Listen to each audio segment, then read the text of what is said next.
Hey, the first cocaine cowboys took us into the not-so-underground world of drug trafficking in Miami between 1970 and 1980. Well, the follow-up, Cocaine Cowboys 2, spotlights the woman at the center of that world. Griselda Blanco was known as the godmother, responsible for bringing in more drugs and more crime to South Florida streets than anyone else at the time. Joining us now is the star of the new documentary and Blanco's ex-boyfriend, Charles Cosby, along with director Billy Corbin. Gentlemen, good morning. We remember this first documentary, Billy. Why does this story need to be retold?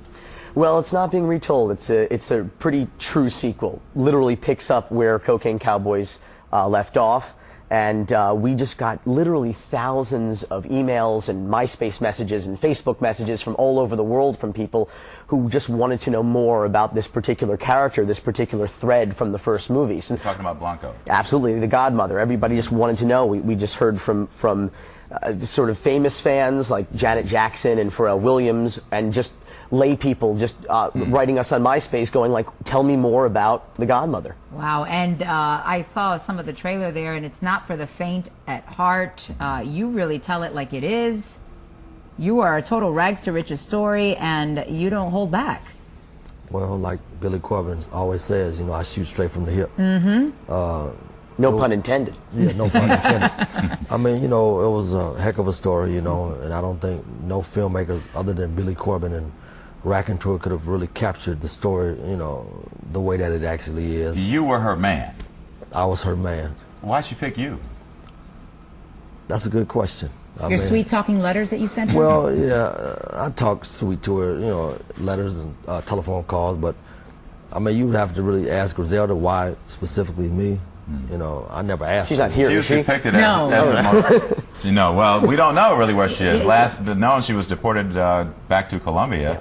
And so that was actually a question that you had. Are you worried that she might pop up somewhere after this comes out? Actually, Griselda, she's seen Cocaine Cowboys 2 last week.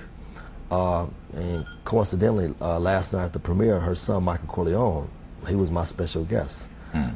Griselda, she's a Christian now, so, you know, there's no fear there, you know. Do you keep in touch with her?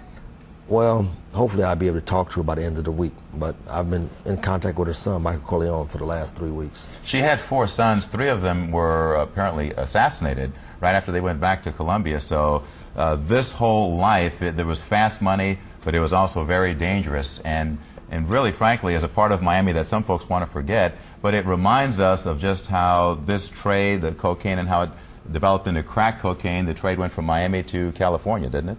Yeah, just like the story does. You know, the first movie was a very 80s Miami story, you know, with pop culture references and Scarface and Miami Vice, and this one is a very 90s West Coast story, you know, like Boys in the Hood and Menace to Society, Juice, Colors, films like that. And it's a good point that you make, because, you know, we've also heard not only from fans of the film, but from victims of Griselda Blanco still in the community, people whose parents or brothers or boyfriends or husbands or loved ones were murdered by Griselda's assassins. As many as 200 people, we understand. Yeah, between Colombia, Miami, and LA and New York.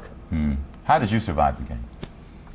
Well, I survived the game. I mean, I would equate it to luck. You know, I mean, because you're not going to find a person that was in my position to be able to sit on your couch in a free world and tell this story. So I would have to say, you know, I was partly smart, but more lucky than smart. Do we see part 3?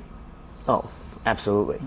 The insatiable appetite will be fulfilled for those that want to have. Well, it's you know, delicious, nutritious, and righteous. No. So, you know. Oh, you were here for the previous It may be delicious, but the nutrition part, I don't know. And the whole righteous It's no chocolate-covered mulberry. I'll tell you that right now. That's a fact. All right, guys, we look forward to checking it out, and thanks for being here. Thank you very much. And thanks for wearing white. It goes well with our couch. Yeah. It blends right in.